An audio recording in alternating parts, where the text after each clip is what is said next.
Let's get this party started. The party. This party. Oh, not the party. The party? You know, like the AIA party. Is it that party? It's not that party yet, though. No, but that isn't that the one they called the. Oh, the. Party. Most people probably watching right now have no idea and probably have no care of what we're talking. No, not at It's all. always a wait and see. Although it's in DC this year, so aren't they touting Spectacular venues and at a venue, you know, DC statues of presidents and things like that, portraits and a galleries, antiquities even. So, what's new? Have you been watching any? I know you watch soccer, but have you been watching any of this basketball? I did watch last night. I have been watching, but I did watch last night. I made sure that I was home to watch LSU and Iowa. That was pretty phenomenal.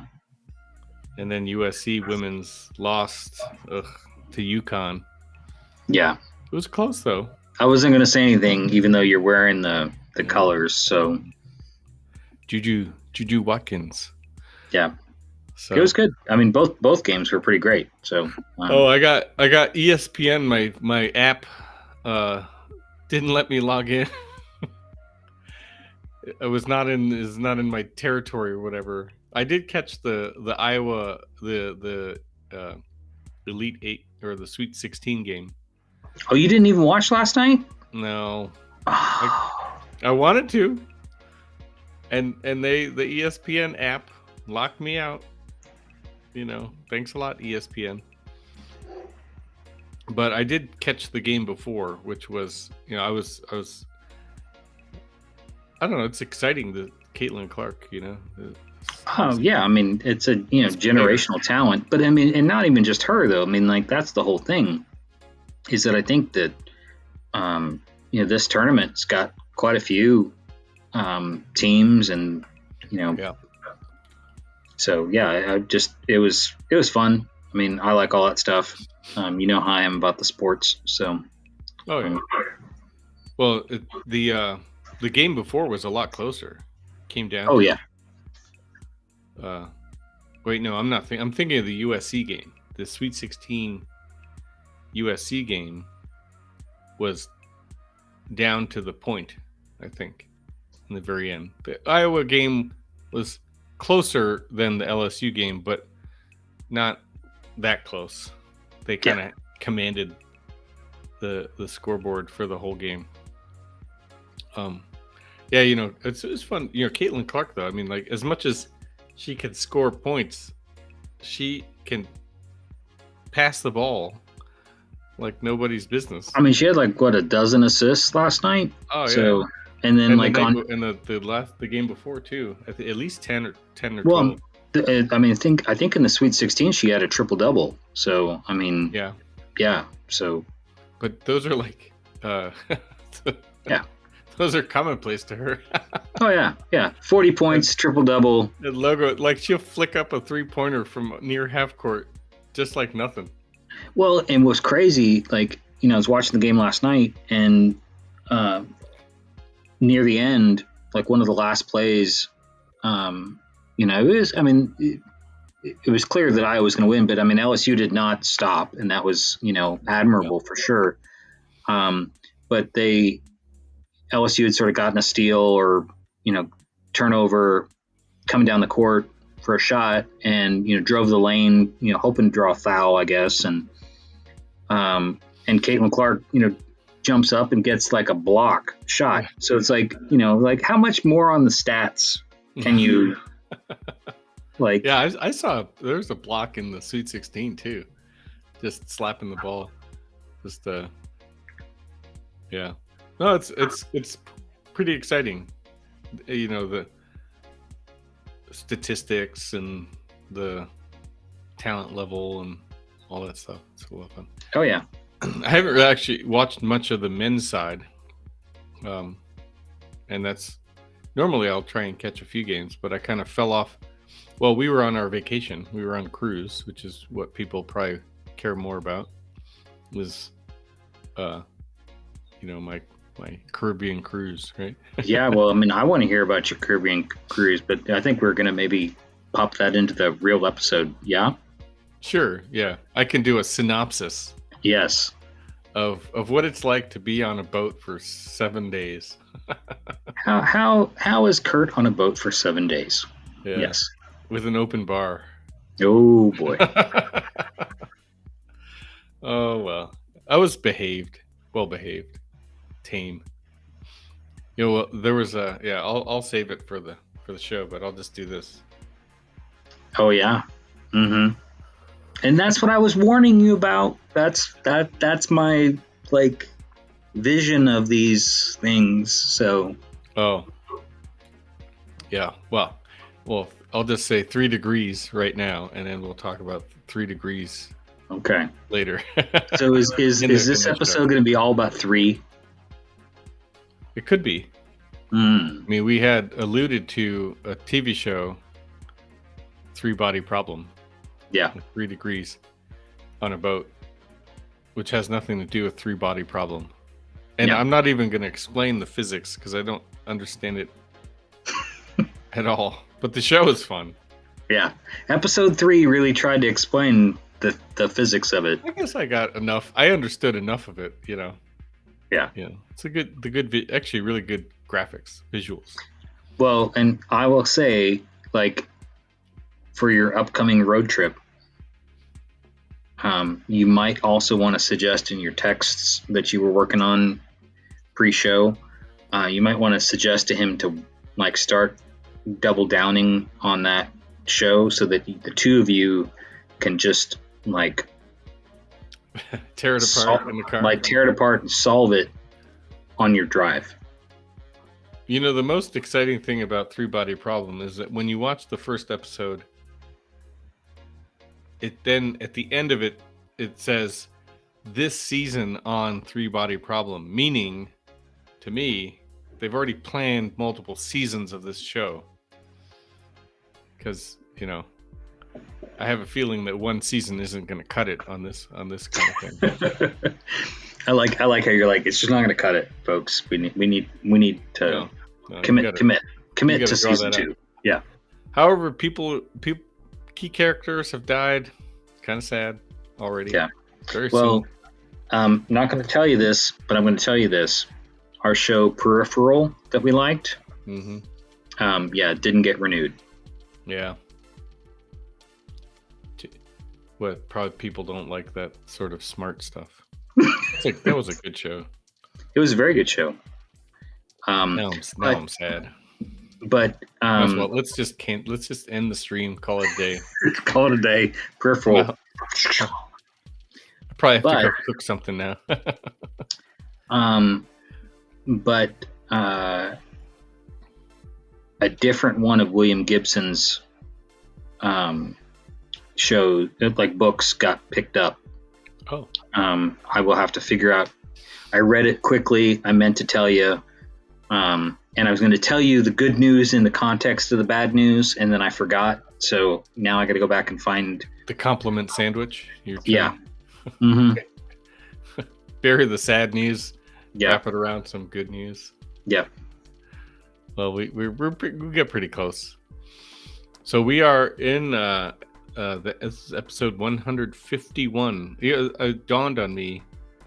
We did some vision boarding, right? We talked a little bit about that. This is a good green room appropriate material, because I don't want to be teased mercilessly about creating a vision board, but well, I was about to tease you about the vision mercilessly.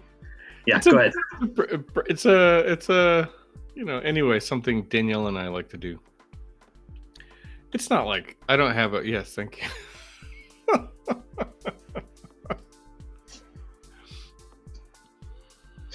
Anyway, you're like, I'm going to mark key on the list was a quantity of episodes, 50. I think I put the bar really high for the year. You did. 50. And not 150, but because we do sequential. So I think we've gotten 15 so far this year, I think. So this I think 150 was 15, and so we're just about one a week. I took a vacation, so then I threw our average off. So we got to do a little catch up. So that's the goal. We'll get us real close to 200 by the end of the year, and then it just starting to feel like a lot of numbers. It's a lot of big numbers. It's a 3-body problem of its own. 151, three-digit. Anyway, all right. Should we start the show? Yes. You feel ready? I'm ready. And I figured out my news for you on peripheral too. Data. Okay. We'll save that. So we can save that for the. We'll take that as an intro transition clip there.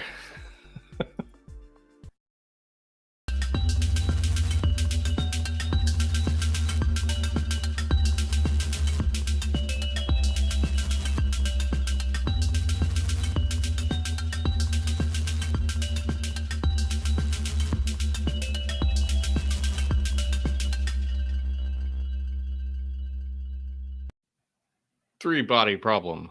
Oh, did I just ruin the intro? You might have ruined it. So the live stream gets that, and then I'll say, "Hey, Jamie, how's it going?" No. It's totally fine. I can edit. I can, Yeah, but you've also got the green room thing on the bottom of the screen. Oh. Oh, wait. Well, let's do that again. Why don't you just hit the intro again, folks? Fix it in post. Like that was all.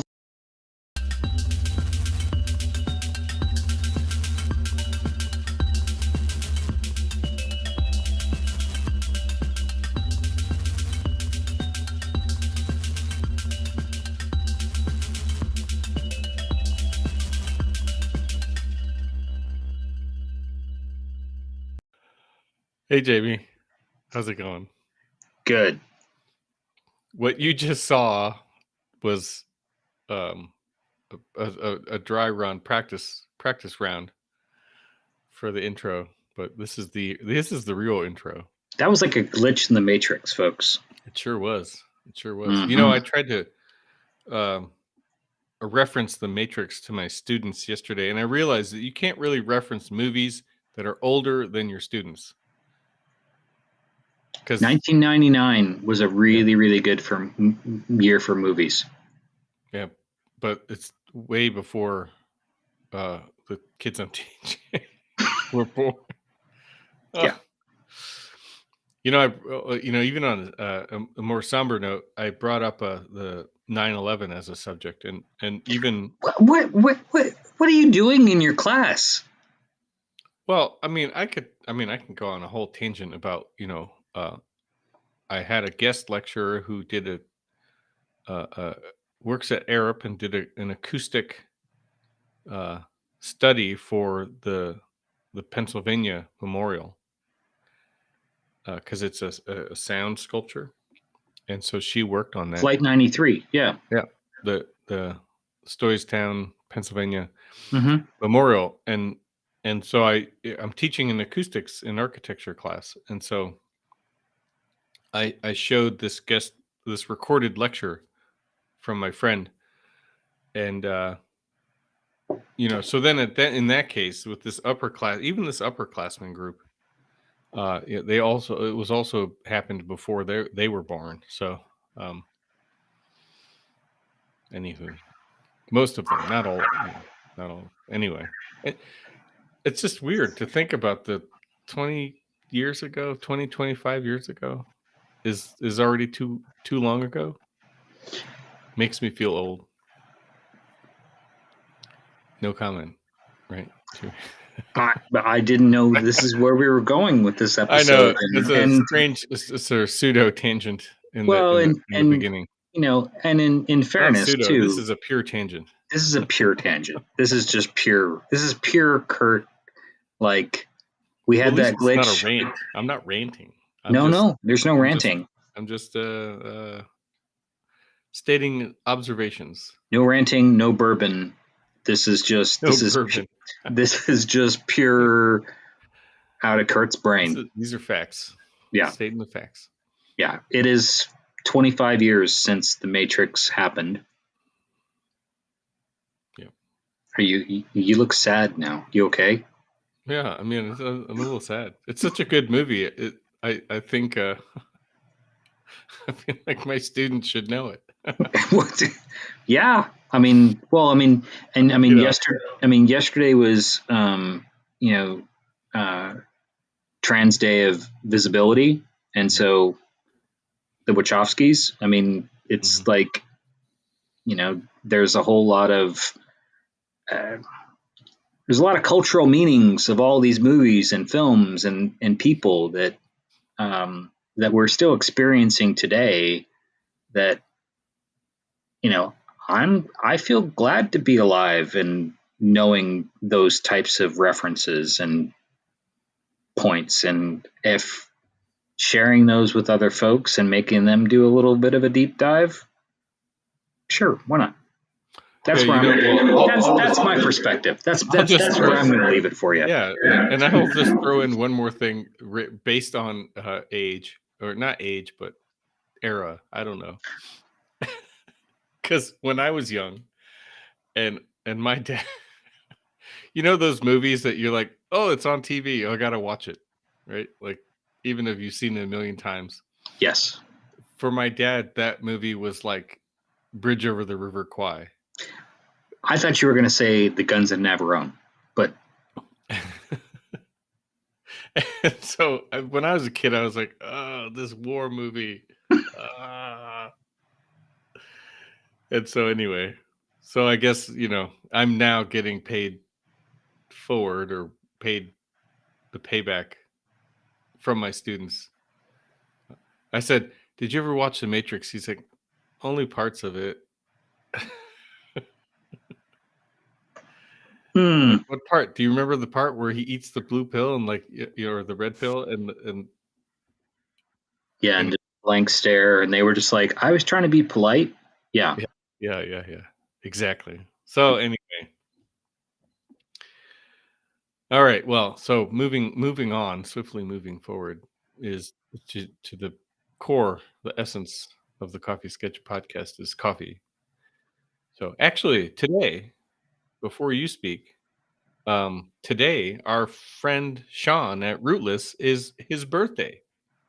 Oh, happy birthday, Sean! Happy birthday, Sean! We won't sing to spare you the trouble and the earache. Oh, yeah, we don't want that. But we will at least celebrate. I wish I had like confetti video. Yeah, they don't do that. I've told you we can work on the buttons for you. We can have like need some buttons. Confetti cannons. We can have like wah, wah, like just air horn. Yeah. Or just Jamie going wah wah. I like that. I like that better. I like it. So anyway, to our friends at Rootless and our friend Sean, happy birthday, which is what I'm going to be drinking tomorrow, because I didn't get it in time for today. It's going to be the Roast Encounters of Bag of My Own. I know Jamie just received some. So what do you think about it? Is that what you're drinking? Yes, it is. Is this the first cup, or today was the first pot? Good. So this is the third cup of it. I like it a lot. I do. I am very pleased that I got that care package, folks. Yep. It was supposed to get to you sooner. It sat on a unnamed family member was forgot to take the prepaid package to the post office. There's no shade. Don't. So while I was in vacation, it sat on my kitchen counter. And so was there what I returned. So did you get Jason? I've not seen Jason. Delivery? So if he's listening to this when it airs in a few days, he's going to know that there's something coming. Spoiler. Yeah, spoiler. It's okay. It's okay. Well, I mean, we still have to schedule the interview. So yeah. Yes. So have you tried the other one too? Oh, the Dr. Congo? No. Yeah. Save that one for next. That's episode. Next. Yeah, I'm excited. I mean, I've got a good little bevy of options now, and I didn't even get you I didn't even get myself one of those. So short supply. I mean, the artwork alone is worth it, folks. So I think tune in for episode 152, and I will make sure to share that. Show and tell. Yeah, I'll do the show and tell. So, what was the? So I figured because this episode is sponsored by the number 3. Oh yes. That the Rootless Encounters coffee was totally appropriate. True. For lots and lots of reasons. And it certainly inspired the sketch. Maybe the coffee did too, but did I pull the sketch the fresh off the pages today? So today's sketch? Yesterday's sketch. Yesterday's sketch was not drank with that coffee. That could have happened, but it didn't. Well, that's right. Anyway, so there's going to be a theme of 3 space and science fiction, and so those folks, the 3 now. So we have the show, coffee, sketch. The sketch, yeah. But then we were in the green room. I had a 3. I had a story. And well, you were going to tell about your cruise just in general to catch me up, and that has no relationship unless Kurt can pull off like a Bermuda Triangle thing. Well, so we were supposed to go to 4 islands. We only round up at 3. Oh, see. So anyway, we went on a cruise, first cruise for me ever, 3 degrees. That was what it was. I can't believe I forgot that quickly. I'm still on vacation mode, maybe vacation brain. So hold on. If we could totally get some post-production on this podcast, we might need a sponsor to do that. But if we had some post-production, we could almost have those like for those of us of a generation where Sesame Street was sort of like the formative thing. Also the Electric Company. Do you remember the Electric Company? I don't. Well, no. I mean, it doesn't sound familiar, but I must have seen it. Okay. Anyhow, like this is about the time in the show when the Count shows up and goes 3. Can we say that, or will we get some sort of copyright strike if we? I think there was enough words in there that it was yeah. I'm sure it's fine. Yeah. Yeah. Well, we don't, but it's also usually sponsored by a letter. So. Oh. Well, maybe at the end of the show we'll have figured out what letter it's sponsored by. I'm sure we will. Yeah.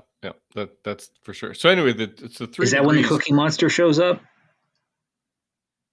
Well, I don't remember this. I mean, Oscar the Grouch was, kind of my favorite character. Oh, anyway, so 3 degrees on the boat is at one point I used the level on my iPhone and put it on the counter in our stateroom, as they call it. As one does. Because the boat was tilted 3 degrees from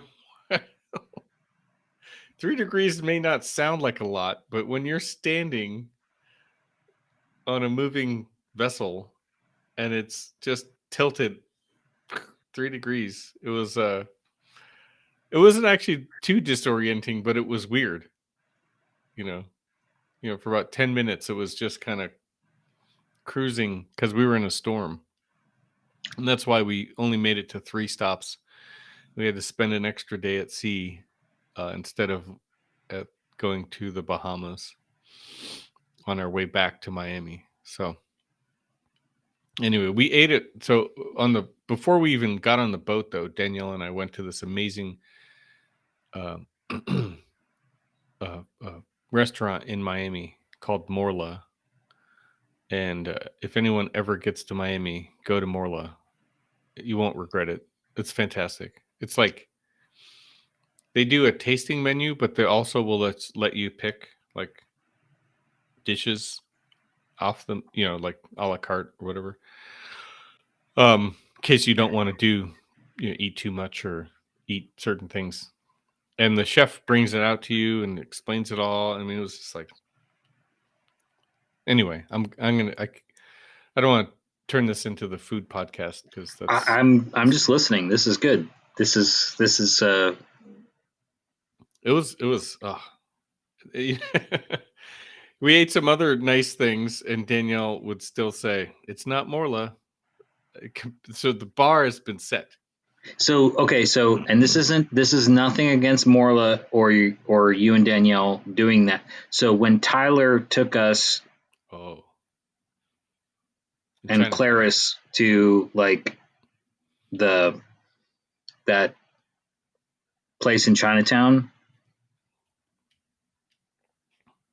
Well, so you're asking my opinion of the comparison? Well, yeah, no. So was it like that where you were just like, we're gonna like that much? Was it like I'm just thinking quantities of like tasting menu and stuff like that because we couldn't get through all the food, like because Tyler sort of knew this place and had a really good sense of like things he wanted us to try and experience.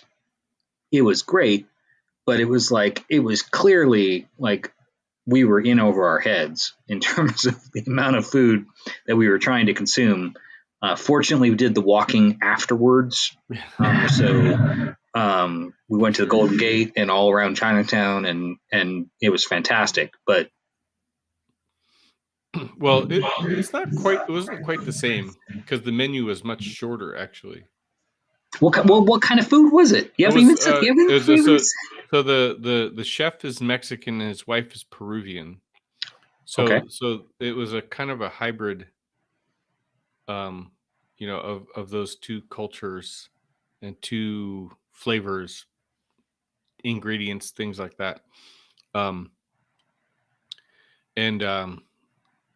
everything was very.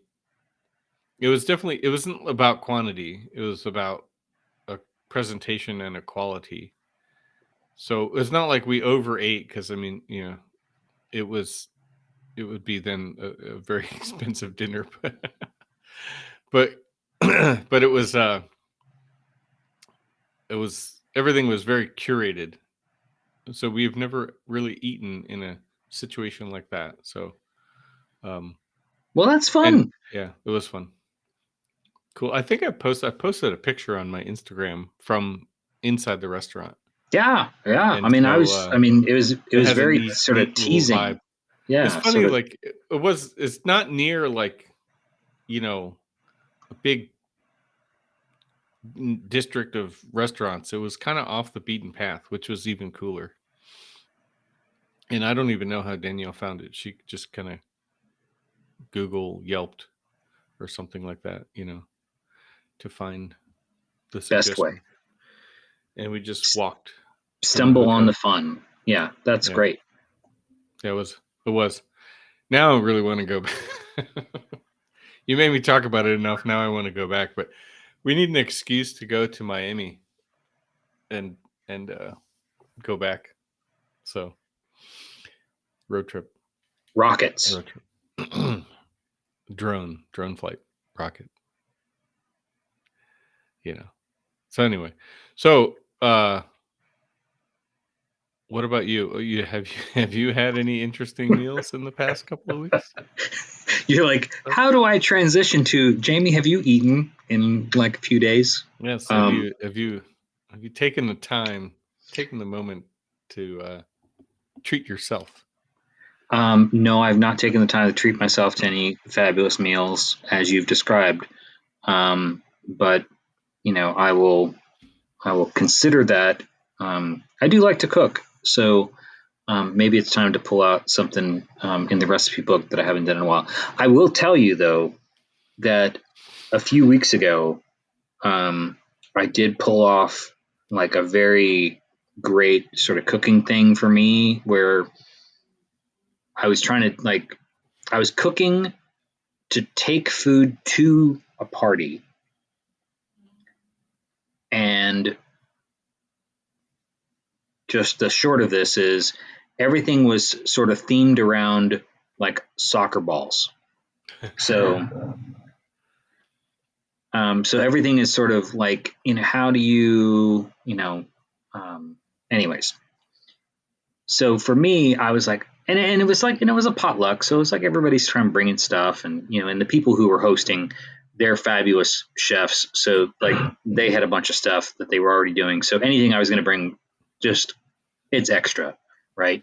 But I was just like, I wanted to try.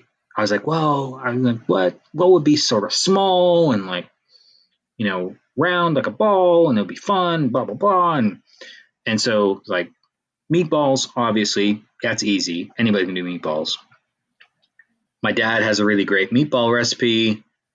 Like him and M have like perfected this. It's sort of their thing. I like to do it now. So, have that. That's in the hip pocket if I need to, right? But I'm like, so I got ambitious and I was like, I'm gonna do Brussels sprouts, like garlic Brussels sprouts, like the whole grilled and like all crispy Brussels sprout kind of, very.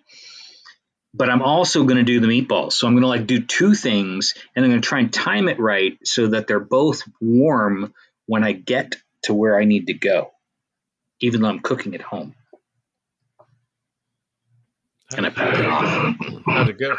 I pulled it off. It was so good. Nice. Yeah, definitely the best Brussels sprouts using the cast iron,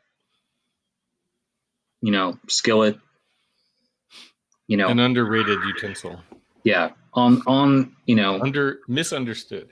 Yeah, like you gotta do the mix of like you're cooking it on the stovetop and then you get it in the oven at the right time, and then you switch gears to the other and you got the other thing going and you time everything right. Yeah, good stuff. This is turning into the Food Network podcast. Yeah, what the hell happened? We don't often talk about food, but that's fine. Yeah, I mean, usually it's just coffee and sports pairings with a sketch or two for those who are diligent about listening to the multiple episodes. Well, if you've made it this far, you can know that we will turn on the screen, talk about our sketch, and we're going to tie it right back to the number 3, the 3-body problem. Or so this is I think semi-inspired by this new TV show, 3-Body Problem, and the coffee at Rootless, and Roast Encounters. Yeah, I love the name, and I love their ads. Have you seen their ads on social media? Oh yeah. They are so leaning into like having watched an X-Files episode or two. Yeah. They're having a lot of fun. I think it's really exciting to know those quirky guys with their creativity. So the sketch, Jamie's creativity, kind of fits in with the day. I mean, it's one of, well, to me, from what I see, because I'm sure you'll explain a little more of what you were trying to render, but it's got like this. There's all this crosshatch being used, and it's very loose. It sort of renders kind of like and the inside of like the Millennium Falcon or something like that, or a sort of quilt work of steel that is sort of patched together to create this hull of something. And then you've got a couple of spheres that are also like metal hunks of objects in there in the space. They kind of look like one of those R2 robots, or BB. What is it called? The BB 8. something 8, the BB-8 from a because it's like two spheres, two balls, unless there's a hidden third for the three body part. So anyway, it's kind of a neat sketch. I mean, you tag this in your Instagram with the Stanford Taurus and a couple other space related hashtags, which are alluding to the great out there, the unknown. But which I didn't know what a Stanford Taurus was till you told me, and then I looked it up, and if you imagine like a ring of a space station, that sort of shows this elliptical or circular form that implies a sense of gravity, I imagine, right? If it spins, then it sort of generates a bit of gravity, that kind of like Space Odyssey 2001, where they're jogging around the periphery of this thing. And so I mean, if that was your idea, and then in the sketch, the curvature that you have sort of implied in some of the background I'm assuming is sort of renders as like the interior of this environment. I don't really understand what these little spheres are doing in there, which maybe you'll explain that part. But anyway, so Stanford Taurus away. I mean, like sometimes just listening to you try and interpret and describe these sketches, I just miss that, and I love it.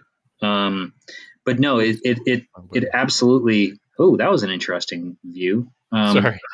Click the wrong. Yeah, no. So the Stanford Taurus. So I'm just sort of that product of art and architecture, where Jamie's brain and formative years were spent at the library, sitting on the floor as a kid in elementary school, like trying to devour every book about space that I could. And so, probably when I was in elementary school, I knew what a Stanford Taurus was, and I thought everybody else did too. Yeah, I might have been that kid, but it absolutely is like a product of NASA studies and trying to figure out how to create habitation modules and colonization strategies, and what kind of equipment and space architecture, before space architecture was a term, could people start to employ. And this in 1975, there was this concept that basically got coined, the Stanford Torus, and it is what Kurt was describing, sort of that ringed object that would spin and sort of generate kind of a low, a low gravity kind of field for the inhabitants, kind of on the inside of this torus ring or donut, if you kind of think about it as a donut, or elongated kind of path around a spoked center. And so this is sort of that view of that interior space, kind of my vision of that. The Arthur C. Clarke 2001 kind of reference is totally appropriate here. If you've seen that movie, Stanley Kubrick, excellent film. And those sort of touchstones for me, kind of visually, create a vocabulary that I think is employed in the sketch. So you see these spheres that, if you remember the pods the astronauts use to kind of move around outside their space habitat and station. And then there's Hal and all that other good stuff. But those were spheres, and so this is sort of a play on some of those objects within this curved environment, all happening, in a very small sketchbook. And so I think the challenge was, can I render a space? Sort of challenge myself with rendering a space that is recognizable at a certain scale, but at the same time is suggestive of this larger object that you're not totally sure you completely understand, but is suggestive of the form, and that it's this curved space that these spheres are housed within. And so a lot of it is a lot of crosshatch, a lot of figurative form, figure field kind of study,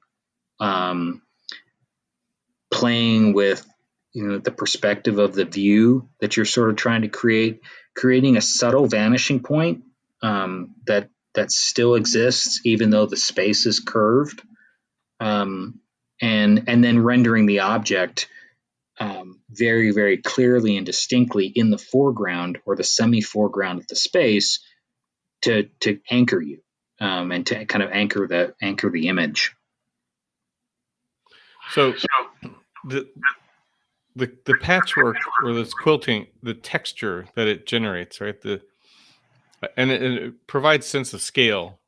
Is sort of, and it sort of emulates like these little pieces of metal cobbled together, which is a lot of like the spacecraft that we see in, say, Star Wars, and maybe not so much in Star Trek. And then so the interesting point that it's kind of a tie-in that recently I was driving to campus and I heard on NPR they were talking about storytelling and availability of types of futuristic storylines, and especially for like young adult reading and television, things like that.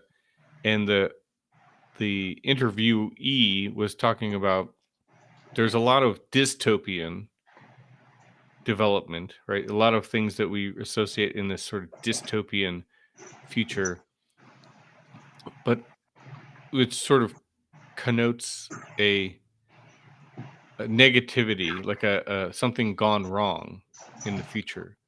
So the interviewee was trying to develop what she called the protopian storytelling, to where the future could exist or will exist, and potentially it exists in a optimistic future. And so what are the visuals like, and how do you tell that story, and how does the narration, if it was if it was a book or something like that, novel. And it kind of got me thinking about the idea of the things we've talked about so much on the podcast in relation to the sketches of a variety of different subjects and sketches.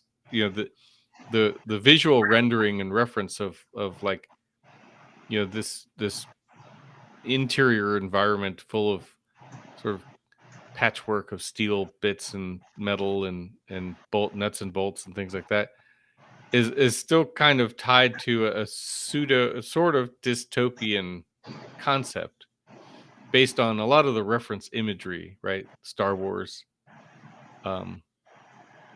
Space Odyssey, things like that. So this person on NPR, the interviewee, was talking about the one show that she could put in the category that was not dystopian was Star Trek, actually, because Star Trek was more about the exploration of outer space and not so much not all about like the evacuation from Earth or something like that, but more about what is out there. And I wonder too, so then tying back to like the crafts or the spacecrafts, start the Enterprise had still had like the sort of metal looking construction, but it seemed a little more streamlined, a little smoother, like clean, like it wasn't uh you know whacked together by uh, Han Solo and uh, Chewbacca, the Wookiee. Well, no, I mean but I think that that's sort of the thing, though, right? Is um, I didn't hear the NPR thing that you're referencing, but it makes me think of when they're talking about Star Trek as a touch point for sort of um, of an optimistic view of a few, for lack of a better term, an optimistic view of the future, where it's moving past certain kind of problems, and now we're talking about exploration, and it's sort of this bigger universe, and that the architecture or the design of that space feels more pulled together, um, for using a really mundane term.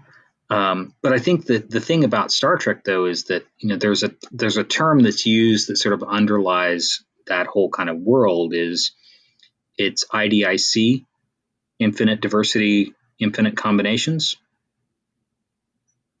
I never heard. Yeah, infinite diversity and infinite combinations, and it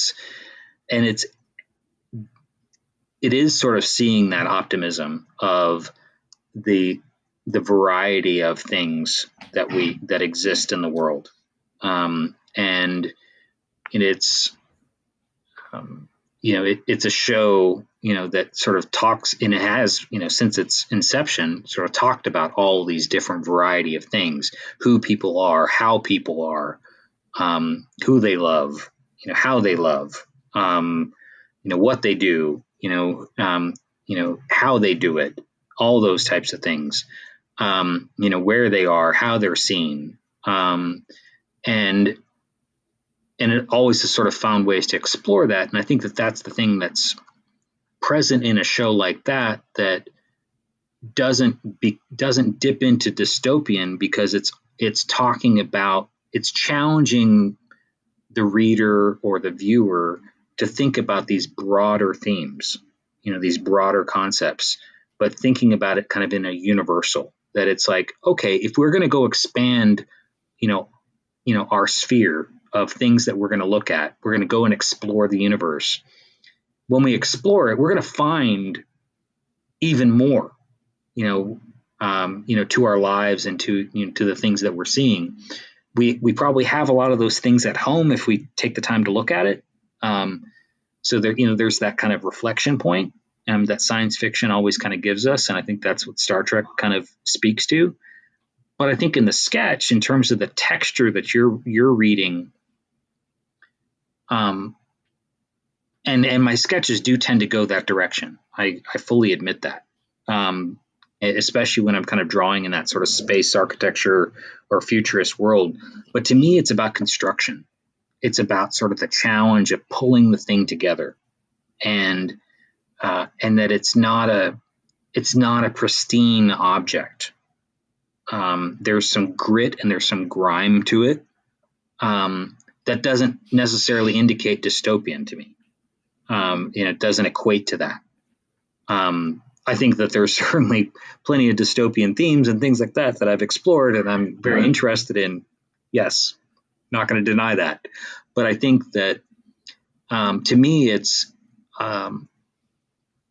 I look at something like this and say, look at the work of, I don't know if you watched Apple's For All Mankind.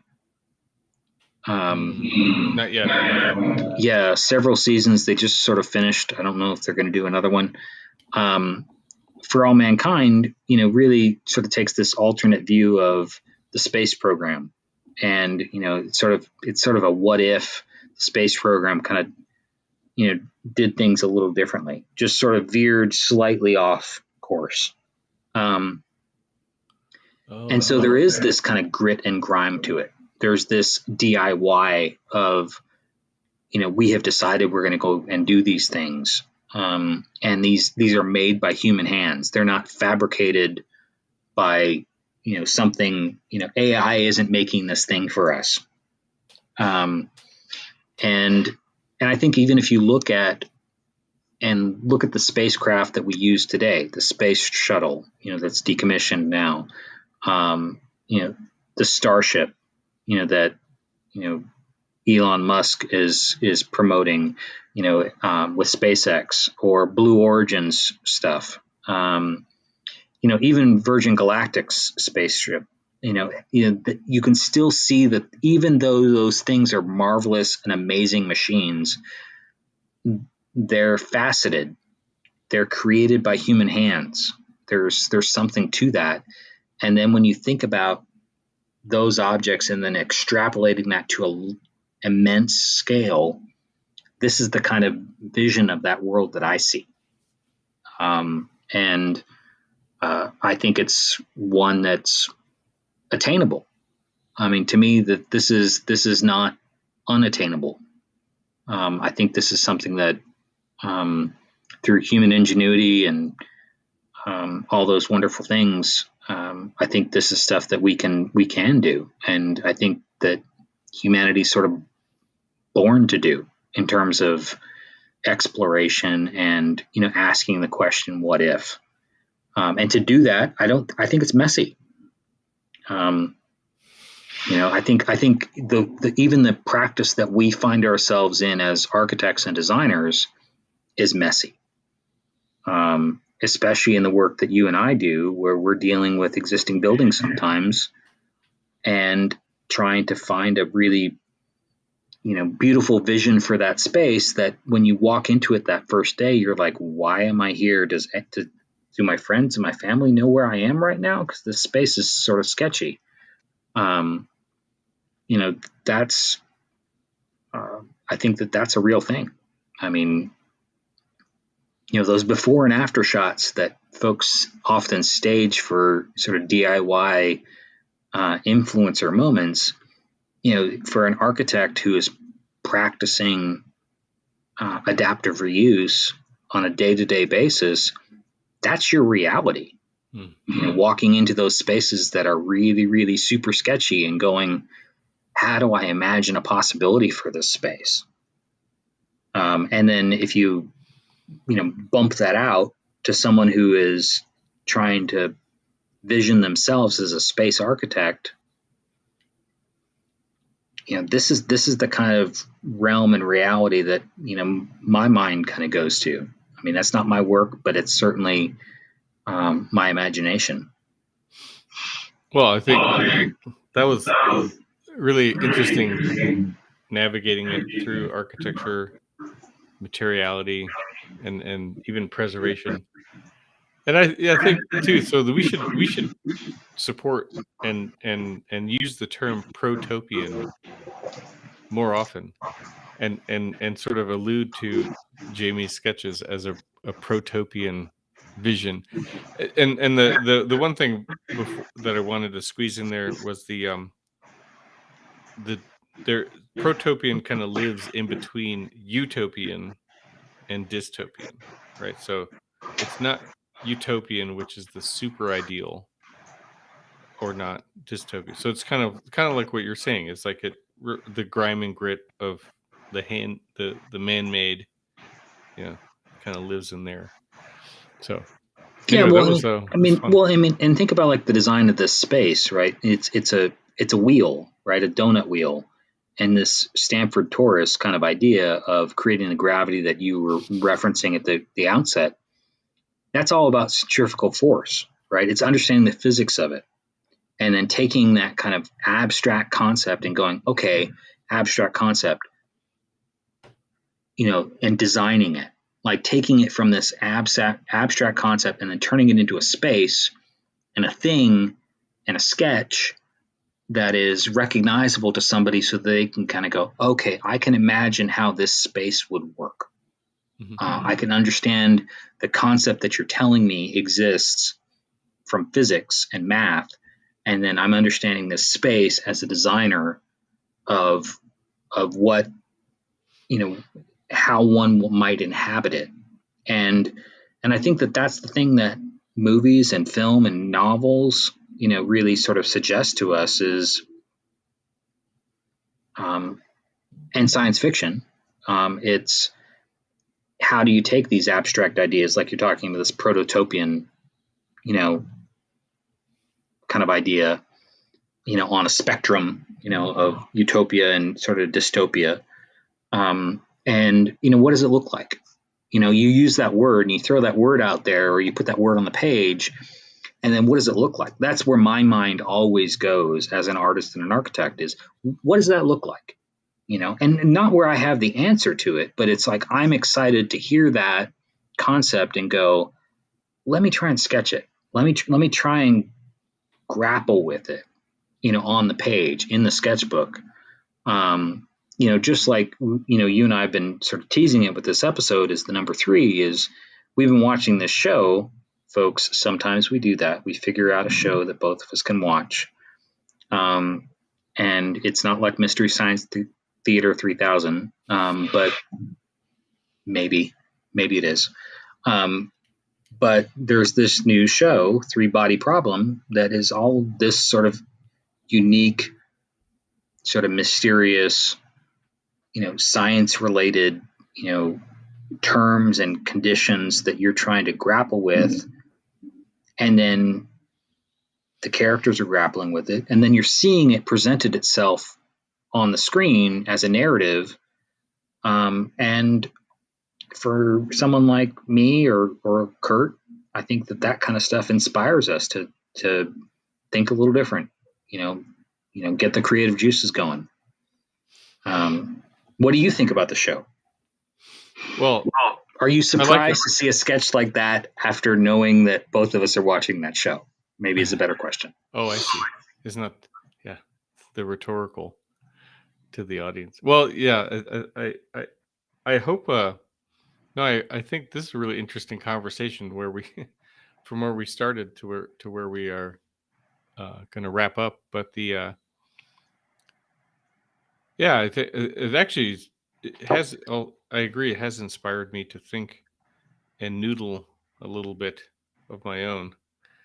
And I've been doodling a little stuff in my sketchbook, not quite to like your Instagram ready sketches, but just kind of tinkering myself with using just drawing, right, and having a little fun, sort of not on the computer, and not at the moment, not really anything as a subject per se. I mean, it kind of starts with a seed, and then it kind of evolves. We'll talk about I'll have to post some pictures, and we can talk about it in the near future.